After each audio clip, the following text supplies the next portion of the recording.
Levi Harris was just another employee until the day of the welcome lunch, when a group of arrogant newcomers, led by Daniel Hill, crossed the line. They didn't expect Levi to turn the tables.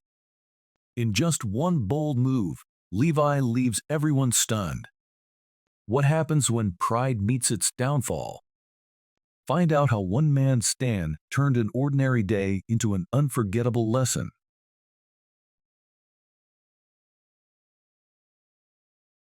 On the morning of the welcome lunch, under a clear blue sky, the new employees gathered in the company's grand hall, with a mix of anticipation and nervousness.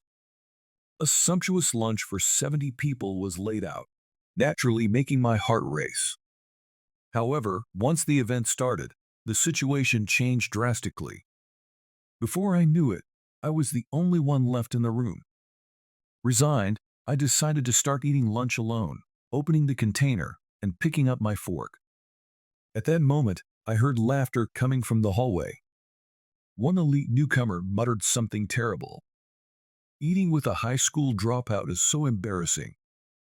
I put down my fork and knife and slowly stood up. As I stepped into the hallway, I saw the newcomers still laughing, and I told them firmly, "Well, you're fired." At that moment, their laughter stopped immediately. Daniel's face went pale, and he seemed lost for words. The other newcomers were also visibly shaken. What followed was an extraordinary welcome lunch. I am Levi Harris. I'm an ordinary man in my 40s with a wife and a high school daughter. I enjoy fishing, and on weekends, I often go out with my family to nearby rivers or lakes to relax. Spending time with my family is the most important thing to me, especially watching my daughter grow up. I was born into a poor family. So, after dropping out of high school, I immediately started working at a small local factory. After working there, I now work for a certain company. Through steady efforts, I gradually climbed up the ladder, and now I can live an ordinary life. I learned that no matter what situation you find yourself in, if you don't give up moving forward, you can get out of the worst situations. However, it seems that today's young people don't like me much, and I'm often not well liked. Just recently, during an orientation gathering of elite newcomers, I found out what impression I give. It wasn't a pleasant experience. The orientation was held to help the new hires understand the company better. When I joined the company mid-career, I felt uneasy because the company explanation I heard beforehand didn't quite match my expectations. So, I suggested this initiative to help deepen the newcomers' understanding of the company in advance.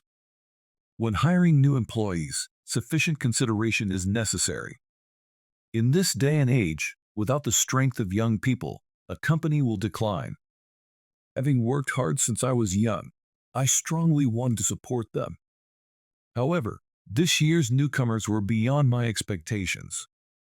While walking down the hallway, I saw a few new employees chatting in front of the break room. They were in suits and seemed a bit excited. Looking forward to talking with the young people, I decided to say something. "Hey there, everyone." As I spoke, there was a moment of silence. One of them responded with a hesitant hello, and the next thing he said was terrible. "Who is this guy? Never seen him before. Can the errand guy not talk to us?" I was stunned by those unexpected words. I could feel the peaceful atmosphere shattering. A cold tension filled the air. I regretted interrupting their conversation. "Sorry for interrupting your conversation. Today is the orientation, right?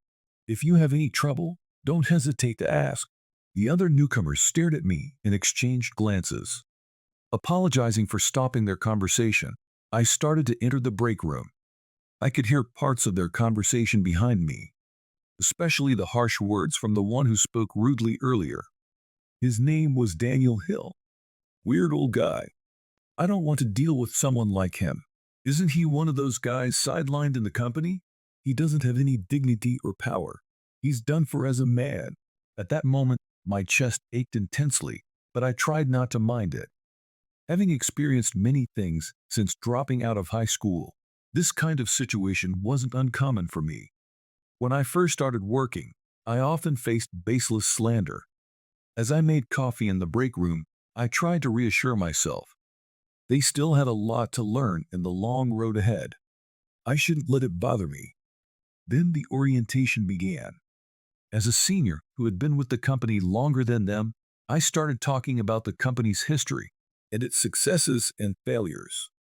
This company has over 50 years of history and has overcome many challenges.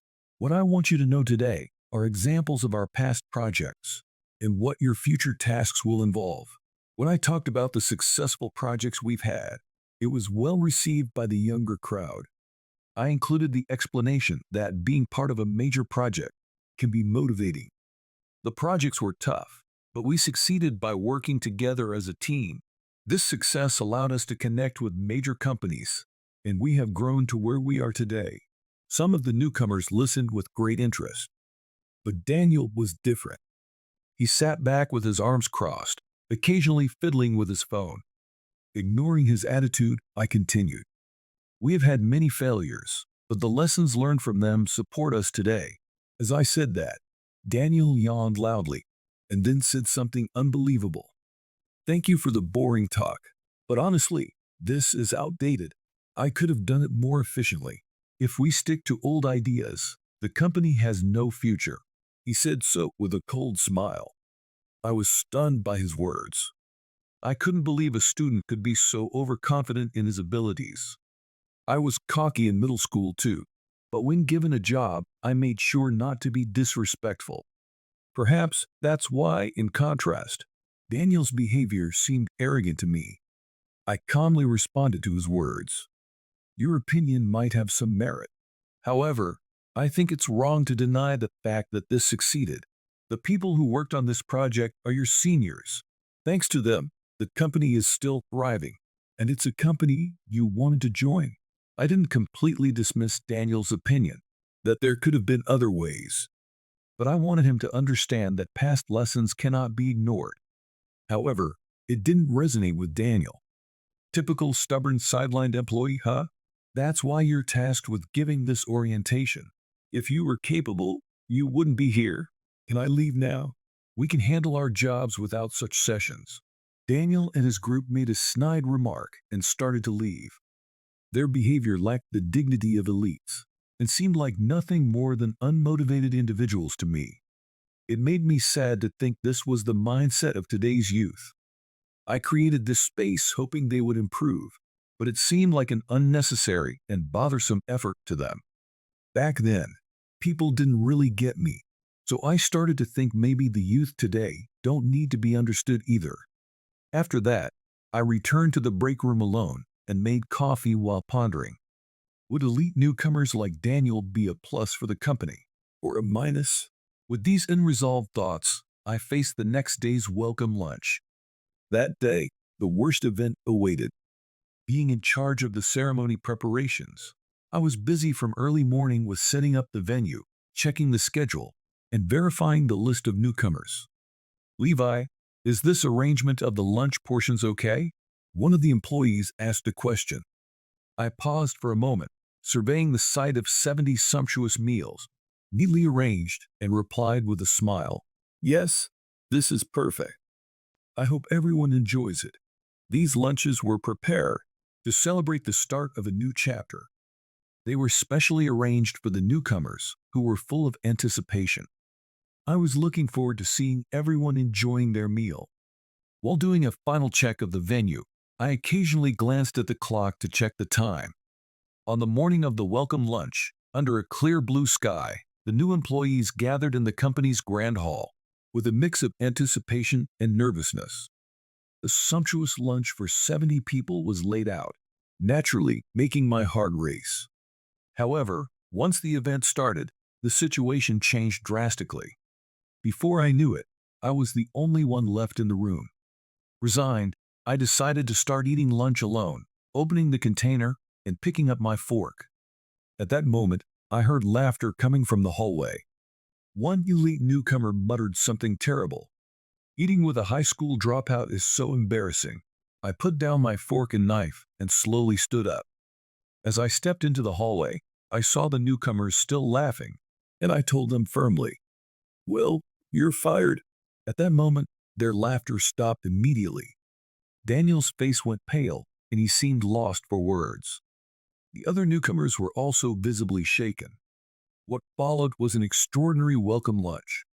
"Your behavior stands out. You should reconsider your attitude. You don't need to come in from tomorrow." With a firm tone, I continued. Daniel showed his distrust, crossed his arms, and glared at me. For an elite who had never been denied, having his offer rescinded seemed impossible to believe. "Why does some old guy get to decide this? You're just a sidelined employee. Don't act so high and mighty. You shouldn't have that authority." Some of the newcomers nodded in agreement with Daniel's words. However, seeing my unwavering stance, their expressions began to show uncertainty. I quietly looked at them and started to speak. "Whether I'm an old guy or not, do you look down on someone who belongs to the same company? In our company, positions don't matter. We treat everyone who contributes equally. I've been watching your behavior for some time, and I haven't seen any respect for others. From the orientation, the elites who had secured job offers were getting arrogant. Their attitude was that as long as they got the job, nothing else mattered. For someone like me, who prepared for their arrival, this felt like a betrayal." Daniel raised his voice. His behavior was unworthy of an elite. "Who do you think you are? Do you think you can act like this? If I report you to the company, you'll be out of here in no time. Do you even realize that, you idiot?" Without even trying to find out who I was, Daniel tried to provoke me. He always looked down on others, believing that his opinion was the only right one. Even while I was speaking in front of them, he showed no interest, fiddling with his phone and yawning. If I didn't challenge this mindset now, his arrogance would only grow. I began to speak to the arrogant elite. "You probably see everything in your sight as foolish. I was like that once too. When I started working right after dropping out of high middle school, many things felt unfair, and I responded with anger and conflict each time. I understand your young perspective. There are many parts of life that seem unfair or inefficient. I felt that way too. From Daniel's perspective, an old guy like me was worthless. That's why he could adopt such a provocative attitude without hesitation. I wanted him to know how foolish that was. Daniel, you seem to think everything you see fits your view, but society isn't that simple. For instance, what if the person in front of you isn't just an old guy, but actually one of the executives?" At that moment, shock and confusion flashed across Daniel's face, and the other newcomers stared at me in astonishment. "What?" Their expressions seemed to say they couldn't believe it. Maybe they finally understood the gravity of the situation. Unlike his earlier outburst, sweat began to bead on Daniel's forehead. "No way. That can't be." Daniel's voice was weak and his eyes showed fear. He hadn't even considered that the person in front of him might be one of the company's executives. I delivered the cruel truth to him. "It might be disappointing compared to your imagination, but yes, I am an executive at this company. I mainly handle human resources, the orientation, and the lunch arrangements. I took care of all of it, though these are just a part of my main duties." As I replied in a calm voice, Daniel and his group's faces turned pale again. Finally understanding, their faces showed fear and anxiety. I wanted them to understand how I felt, having everything prepared for today disregarded. "I've been working here since before you all joined the company, since you were children. I may be a high school dropout who grew up poor, but I've been working hard all this time. Using that experience, I prepared various things for newcomers like you." As I explained, Daniel, trembling, took a step back. The realization of his previous actions caused him to retreat. He was clearly scared. "Oh well, you know, no matter how much of an elite he pretended to be, there was no excuse for what he had done." I watched silently, waiting for Daniel to speak, but the pressure seemed to have silenced him completely. I looked Daniel in the eyes. "What's wrong? Where did all your bravado go? Say it. Everything you wanted to say. If you're feeling frustrated, it's better to speak out and clear the air, even if it was his last excuse." It was better than saying nothing. I thought I was gently encouraging him, but Daniel's legs were trembling like a frightened deer, and he could barely stand. The confidence of youth could be easily shattered. With a fearful expression, Daniel finally managed to speak. "Why didn't you tell us something so important earlier? If we had known, we wouldn't have acted like this." Indeed, if I had introduced myself as an executive earlier, Daniel's attitude might have been different. I responded with my own interpretation of his reaction. I didn't think it was necessary to mention it. All the previous newcomers treated me with respect, even without knowing who I was. You are the first to treat me with such an infuriating attitude. As I watched Daniel's face contort with confusion and fear, I recalled the previous newcomers. A few years ago, young newcomers gathered for the orientation. They were all nervous, but their faces were full of hope.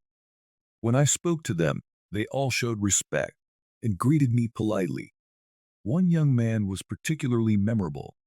He said, "I look forward to working with you starting today," and shook my hand firmly. I remembered the gratitude in his eyes. He remained polite and humble throughout. Because of newcomers like him, I wanted to cherish new employees, have dedicated myself to this task. But this year's newcomers, especially Daniel, have shattered that good image completely.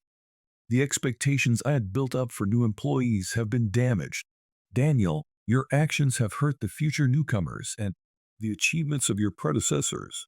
Are you aware of that? One thing that might be missing from a young perspective is the awareness that you could cause significant trouble for those around you. Daniel's behavior wasn't just arrogance. It was his lack of consideration that led to such haughty behavior. I asked him to make him realize this, but Daniel just trembled and didn't respond.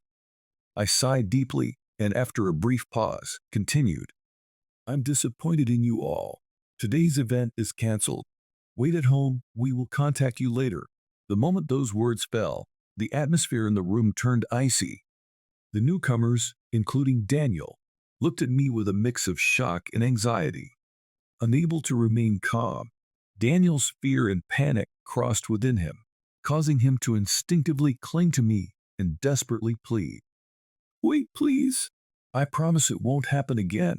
His voice trembled and tears welled up in his eyes. The other newcomers nodded in agreement with his words, also pleading with me, but my decision remained unchanged. I walked away in silence, and there was no laughter from behind. Later, the company sent an official notification to Daniel and the other newcomers. The message informed them that several new hires, including Daniel, had their offers rescinded. The concise email read, "Due to a decision by headquarters, your job offers have been canceled. We appreciate your understanding." Some within the company thought this was too harsh, but considering the potential to undermine what we've built, I have no regrets about the decision. In fact, I hope this experience will help them reform. Daniel was stunned when he saw the email. Graduating from a prestigious university and promised an elite future, he never imagined receiving a cancellation notice from a company. His parents were equally shocked and angry, calling the company to protest. However, all such requests were denied, and the company's decision remained firm. What did I do wrong? His parents' disappointed gazes pierced through him. Once a source of pride and hope for the future, Daniel had now become a disgrace to his family. Currently, Daniel has shut himself in his room, consumed by despair and self-loathing. Unable to tell his friends about this, he avoids contact and probably spends sleepless nights. Though difficult times lie ahead, I believe that time is essential. He needs to regret his mistakes and reflect on his actions. His behavior hurt future newcomers and the achievements of his predecessors. Until he understands this, he must endure. After handling the series of responses to the canceled job offers, I felt more strongly about the company's values and ethics we had built. As if to prove my decision was right, the atmosphere within the company became even more solemn. The newcomers who joined besides Daniel adjusted their attitudes and are now diligently working.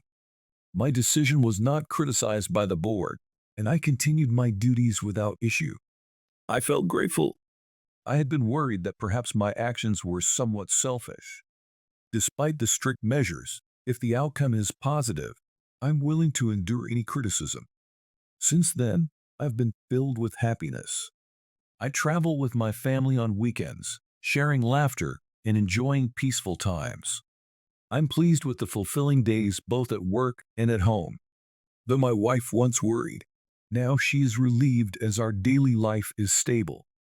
If I can give any advice to those who will job hunt in the future, it would be to always remain humble. Arrogance quickly leads to conflict, and restoring relationships takes time and effort. This mindset is something to hold on to throughout life.